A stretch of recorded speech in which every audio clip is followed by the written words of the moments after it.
بسم اللہ الرحمن الرحیم۔ محترم و معزز ناظرین، السلام علیکم۔ ارشاد باری تعالیٰ ہے، اے ایمان والو، تم پر روزے فرض کیے گئے ہیں جیسے تم سے پہلے لوگوں پر فرض کیے گئے تھے تاکہ تم پرہیزگار بن جاؤ۔ روزہ دین اسلام کا ایک ستون ہے اور اس کے بغیر ایک مسلمان کا دین مکمل نہیں ہوتا۔ محترم ناظرین، اس ویڈیو میں بتایا جائے گا کہ وہ کون سے 9 لوگ ہیں کہ اگر وہ روزہ نہ رکھیں تو انہیں کچھ بھی گناہ نہیں ہوگا۔ یعنی ان 9 لوگوں کو رمضان میں روزہ نہ رکھنے پر چھوٹ ہے۔ ہر مسلمان مرد اور عورت جو بالغ ہو اور اپنے ہوش و حواس میں ہو، اس پر رمضان کے روزے فرض ہیں، یعنی کہ اس کے لیے پورے مہینے کے روزے رکھنا ضروری ہے، اور اگر وہ ان کی فرضیت سے کا انکار کرتا ہے تو وہ کافر ہے اور بلا وجہ روزہ چھوڑنا گناہ ہے۔ لیکن کیا آپ جانتے ہیں کہ 9 لوگ ایسے ہیں جنہیں رمضان کے مہینے میں بھی روزے نہ رکھنے کی چھوٹ ہے؟ یہ 9 لوگ رمضان کے مہینے میں روزے چھوڑ سکتے ہیں۔ نمبر 1، بیمار آدمی۔ سب سے پہلا انسان جو روزہ چھوڑ سکتا ہے وہ بیمار آدمی ہے۔ جو انسان سخت بیمار ہے تو ایسے انسان کے لیے روزہ نہ رکھنے کی چھوٹ ہے۔ اگر ایسا بیمار آدمی روزہ نہیں رکھتا ہے تو اس پر کچھ بھی گناہ نہیں۔ اب یہ بھی جان لیجئے کہ ایسی کون سی بیماری ہے کہ جس میں روزہ نہ رکھنے کی چھوٹ ہے۔ ہم آپ کو بتاتے ہیں کہ یہاں پر ان بیماریوں کی بات نہیں ہو رہی ہے جو کہ عام طور پر نارمل لوگوں کو ہوتی ہیں، جیسا کہ اگر کسی کے سر میں درد ہو گیا، گھٹنے میں درد ہو گیا، کسی کو سردی یا زکام لگ گیا اور اس پر اس نے روزہ چھوڑ دیا تو ایسا کرنا بالکل جائز نہیں ہے۔ ایسے لوگوں کو روزہ رکھنا ضروری ہے۔ یہاں پر بیماریوں سے مراد ایسی بیماری ہے جس میں انسان کی جان جانے کا خطرہ ہوتا ہے۔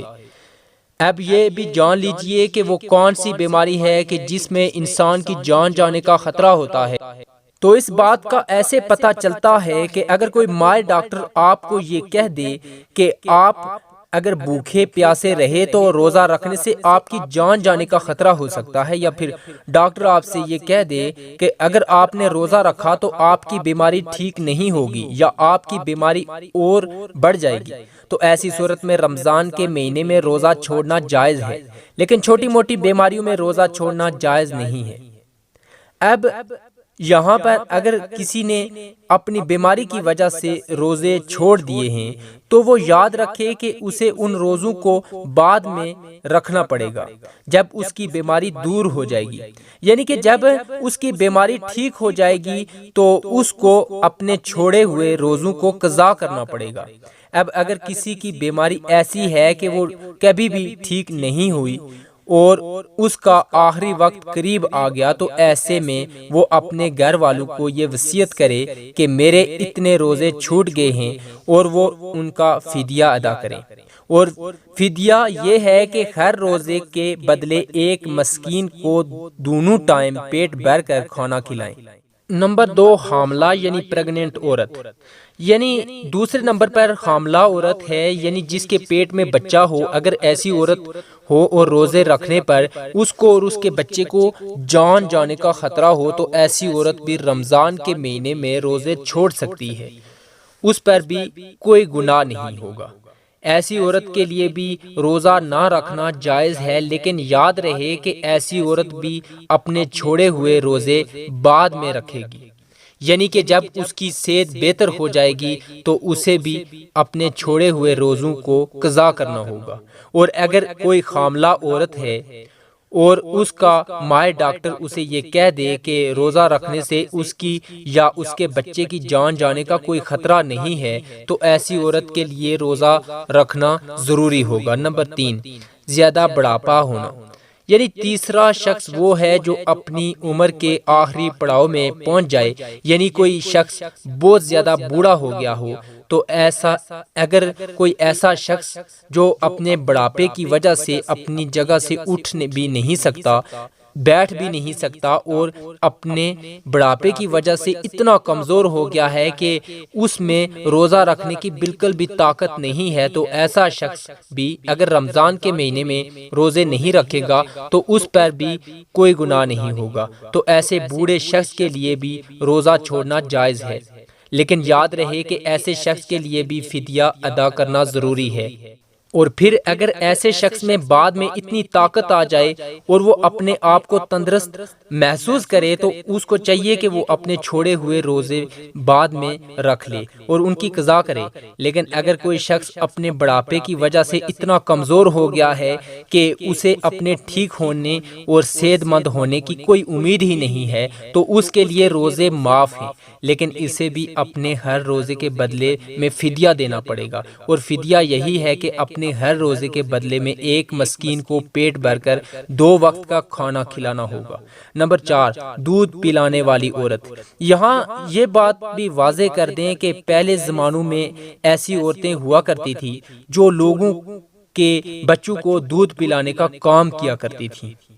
وہ لوگوں کے بچوں کو اپنے ساتھ لے جایا کرتی تھیں اور 2 یا 2.5 سال کے لیے اس بچے کو دودھ پلایا کرتی تھیں اور انہیں دائیاں کہا جاتا تھا۔ ایسی عورتوں کے لیے بھی رمضان میں روزے نہ رکھنے پر چھوٹ ہے جو بچے کو دودھ پلاتی ہیں، لیکن چونکہ اب ایسا زمانہ نہیں رہا لہٰذا ایسی مائیں جو اپنے بچوں کو دودھ پلاتی ہیں اور اگر ان کا ڈاکٹر انہیں یہ کہہ دے کہ ان کے روزے رکھنے کی وجہ سے ان کے بچے کو خطرہ ہے تو ایسی ماؤں کو بھی روزہ چھوڑنے پر کچھ گناہ نہیں ہے۔ لیکن یاد رہے کہ ایسی عورت کو بھی بعد میں اپنے ان روزوں کی قضا کرنی ہوگی۔ اور نمبر 5، پاگل یا دیوانہ شخص، یعنی 5واں شخص وہ ہے جس کا ذہنی توازن خراب ہو چکا ہو اور وہ پاگل یا دیوانہ ہو چکا ہو اور جو اپنے آپے سے باہر ہو چکا ہو اور جو بہکی باتیں کرتا ہو اور جو اچانک بے ہوش ہو جاتا ہو، تو ایسے لوگوں کو بھی روزہ چھوڑنا جائز ہے۔ یعنی کہ اگر ایسا شخص بھی روزہ نہ رکھے تو اس پر بھی کوئی گناہ نہیں ہوگا، لیکن ایسے شخص کو بھی چاہیے کہ بعد میں جب وہ ٹھیک ہو جائے تو اپنے چھوڑے ہوئے روزوں کو قضا کر لے۔ نمبر 6، حیض و نفاس والی عورتیں، یعنی ایسی عورتیں جن کے ماہانہ پیریڈز چل رہے ہوں۔ وہ حیض والی عورتیں ایسی عورتیں جنہوں نے بچے کو جنم دیا ہو اور ابھی تک ان کا خون نکلنا بند نہ ہوا ہو تو ایسی عورتوں کو نفاس والی عورتیں کہتے ہیں۔ یہاں پر ایسی عورتوں کا بھی روزہ رکھنا جائز نہیں ہے۔ یہاں یہ بھی یاد رکھیں کہ پہلے بیان کیے گئے 5 قسم کے لوگ اگر روزہ رکھ لیتے ہیں تو ان کا روزہ قبول ہو جائے گا، لیکن حیض و نفاس والی خواتین اپنی اس حالت میں روزہ نہیں رکھ سکتی، اور اگر وہ رکھیں گی تو ان کا روزہ قبول نہیں ہوگا، ان پر سخت گناہ ہوگا۔ ایسی عورت جب بعد میں پاک صاف ہو جائے تو اس کے لیے ضروری ہے کہ اپنے چھوڑے ہوئے روزوں کی گنتی پوری کر لے۔ نمبر 7، سفر پر ہونا یعنی مسافر ہونا۔ تو ایسا انسان جو حالت سفر میں ہے تو اس کے لیے بھی روزہ نہ رکھنے کی چھوٹ ہے، اور روزہ نہ رکھنے پر اس کے لیے کچھ گناہ نہیں ہوگا، لیکن یہ بات بھی جان لیجئے کہ جب اس کا سفر ختم ہو جائے گا تو پھر اس کے لیے روزہ رکھنا ضروری ہو جاتا ہے۔ اب یہاں پر یہ بات بھی قابل ذکر ہے کہ اگر کوئی شخص سفر کی حالت میں ہے اور وہ یہ کہے کہ وہ روزہ ضرور رکھے گا کیونکہ اس کا سفر آرام دہ ہے، تو ایسا مسافر سفر کی حالت میں بھی روزہ رکھ سکتا ہے اور اس کا روزہ ہو جائے گا۔ پس اگر وہ سفر آسان ہے تو روزہ رکھ سکتا ہے، لیکن اگر روزہ نہ بھی رکھے تو اس پر کچھ گناہ نہیں۔ نمبر 8، ایسا شخص جس کی جان جانے کا خطرہ ہو، یعنی اگر کوئی شخص تلوار لے کر کسی کے پاس آ جائے اور یہ کہنے لگے کہ اگر تم نے روزہ رکھا تو میں تمہاری گردن اڑا دوں گا، یعنی میں تمہیں مار دوں گا، اور اسے اپنی جان جانے کا خطرہ ہو، ایسے شخص کے لیے بھی روزہ نہ رکھنے پر چھوٹ ہے۔ لیکن یاد رہے کہ ایسے شخص کے لیے جب وہ ایسی صورتحال سے باہر نکل جائے اور اس کی جان کو کوئی خطرہ نہ ہو تو بعد میں اپنے چھوڑے ہوئے روزوں کی قضا لازم ہو جائے گی۔